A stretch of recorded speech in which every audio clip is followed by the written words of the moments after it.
જો ખાલી લાઈક બંધ કરી નાખીશ ને નહીં દેખાય. આ દેખાય. હેલો ભાઈ જાન, ફરી એક ન્યૂ મિની વ્લોગમાં તમારું સ્વાગત છે. તો પાર્ટ 1 ના જોયો હોય તો પહેલા પાર્ટ 1 જોતા આવજો. કાંઈ ના હોય હવે કાંઈ ના હોય, હવે પૂરા હો ગયા.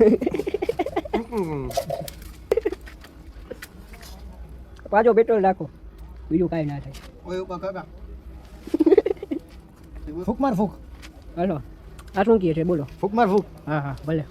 વાફે કાકા મેન કામ કરવા વાળે ખાલી બે જ ભેળાની.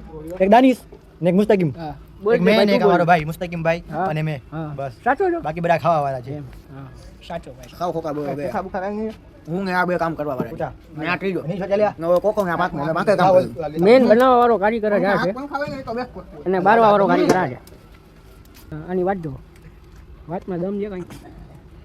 જો ખાલી લાઈક બંધ કરી નાખીશ ને નહીં દેખાય. આ દેખાડો.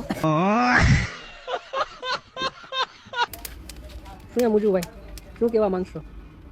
કાંઈ નહીં. આટલું બરશે કે નહીં બરે? તમારા ખરાબ થઈ ગયો.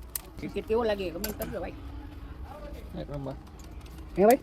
એક નંબર ભલે ભલે. બકવાસ એ કહી દીધો એટલે ફાઇનલ ભાઈ. બકવાસ પેટ્રોલ ની ગાડી આવડે ઓકે ગાડી ભાઈ અલા ઇબ્રાહીમભાઈ, તમારે મેસી બરો તમારામાંથી કાઢીને વાંધો નથી ને? આ ખાચામાં ભાઈ દેખો હા ભાઈ, આનામાંથી પેટ્રોલ કાઢ. આ એક નહીં ઇબ્રાહિમ જરા એનામાં ડીપોય નહીં હોય, તને તો ખબર. નાખો પેટ્રોલ બારી નાખો, વળી જો મારી ગાડીમાંથી વળી પેટ્રોલ કાઢે. આ લોકોને શું કેવું?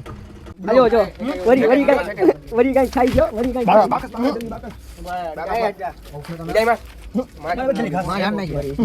એક પૈસા આ જો તે જિંદગીમાં ધૂળ બળી બરે તો જાઓ. સોનો પેટ્રોલ નાખી દીધો તો એ બરતો નથી. શું કરવાનું ઓલાનો? આર્ટિસ્ટ બે જ જણા છે. એક આ ભાઈ તારો મોટો દેખાડ છે. એક આ આર્ટિસ્ટ છે, એક આ આર્ટિસ્ટ છે. આ કાઢવા વાળો આર્ટિસ્ટ છે, આ બારવા વાળો આર્ટિસ્ટ. ફાઇનલી બાયરો ભાઈ બાયરો જુગાડ જુગાડ ભાઈ જુગાડ જુગાડ જુગાડ તો જુગાડ જ છે ને. બાકી આના માટે હું કોમેન્ટ કરજો. સેન્ડવિચ હો ભાઈ, સેન્ડવિચ. આ પ્રોગ્રામ બનાવવાનું કારણ શું છે એ તમને કહું.